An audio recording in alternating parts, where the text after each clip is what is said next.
subscription button. What's up, guys? This is Derek from Classic Game Room.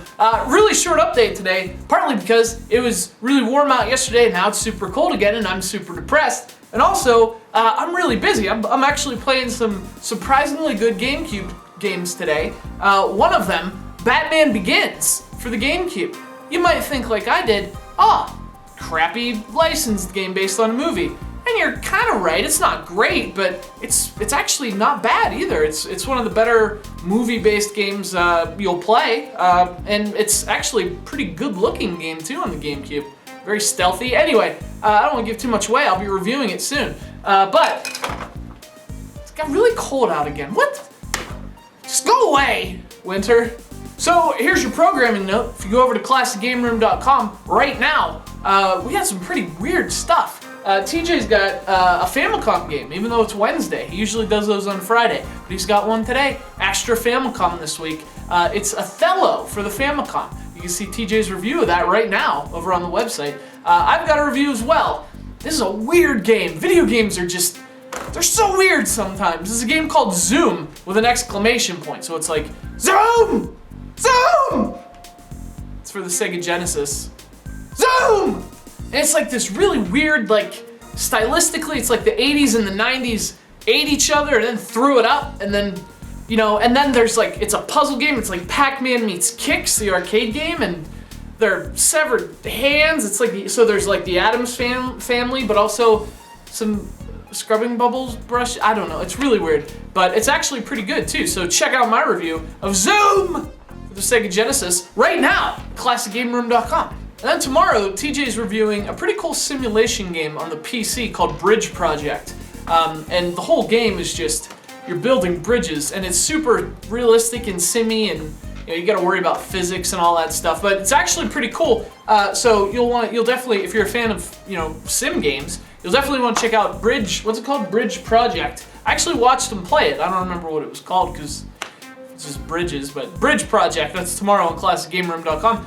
I'll have a review as well. Mine is a little less simmy. It's slightly simmy. It's called Lock On, and I guess you could call it a flight simulator.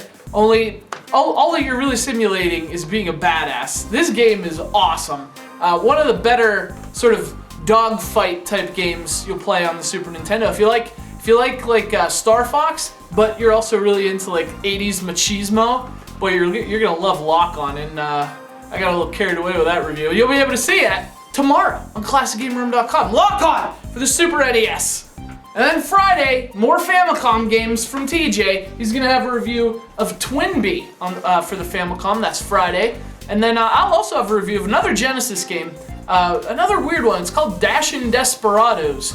But I didn't record it on a normal SEGA Genesis. I actually recorded it on a Retron, piece of crap Retron. But when I put it in the Retron, something really neat happened. You'll have to watch my review to see what it was. I'm not gonna tell you because that's called a teaser. That's what we in the biz call a teaser, and you're gonna, now you're gonna hopefully watch it to see what happened. But it was actually pretty cool. And no, the Retron did not break or explode, although half the time I expected to. We got time for one question today. Don't get greedy. How about it, Mark? These kids with their questions. Why are you the way you are? That's a very good question. There's no answer. Anyway, Mark says hi, by the way. Today's question comes from Rose Raid Silver. I hope that's right. Anyway, they want to know, it's a simple question. Is backwards compatibility dead?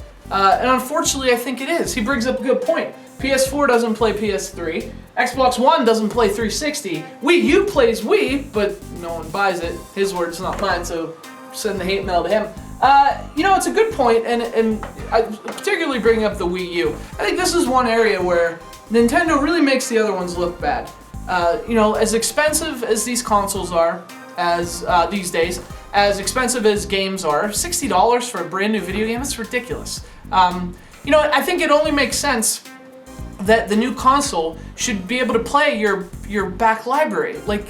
And to me, it only makes sense for game publishers too, especially, and maybe this is why Nintendo does it, because then their games have a longer shelf life. If later PS3 games still played on the PS4, wouldn't they sell? I don't know. Anyway, that's one thing that I think Nintendo does really well, the Wii played all GameCube games. None of this, some GameCube games, like other systems. It played all the GameCube games. And for a lot of people that I knew, they didn't die or anything, that was a major selling point. The fact that they could go back. You know, the GameCube wasn't a super popular system, so now that they had a Wii, they could go back and explore some of those GameCube games that they missed out on. And now the same with the Wii U.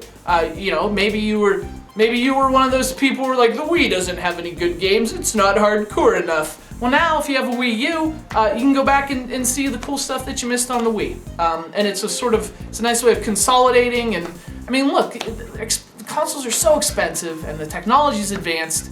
You know, the sort of the traditional console cycle of 5 years, new console, 5 years, new console, you know, that's sort of fading away. And I think backwards compatibility is a good thing to have in your system as part of the definition of a console lifespan. As part of the evolution of that, I think backwards compatibility makes sense. But here's the problem: it makes sense for the consumer and not necessarily for people who are in charge of these things with money. And that's why you get the shaft on backwards compatibility. This is a really sour, it's sour grapes with me. I think all consoles nowadays should be backwards compatible, but I don't know. What do you think? Let us know in the forums. I gotta go play some GameCube games. GameCube's not backwards compatible, so maybe I should hate it too. I can't hate the GameCube. I love the GameCube. Where is it? Get over here, GameCube. I'm gonna go hug the GameCube. It's a better hugger than you'd think with its blocky, rigid architecture. It's a really fun cuddle. You can cuddle the GameCube. Alright, this got dark. This went to a weird place. Classic Game Room. Go watch the reviews. I have to go now.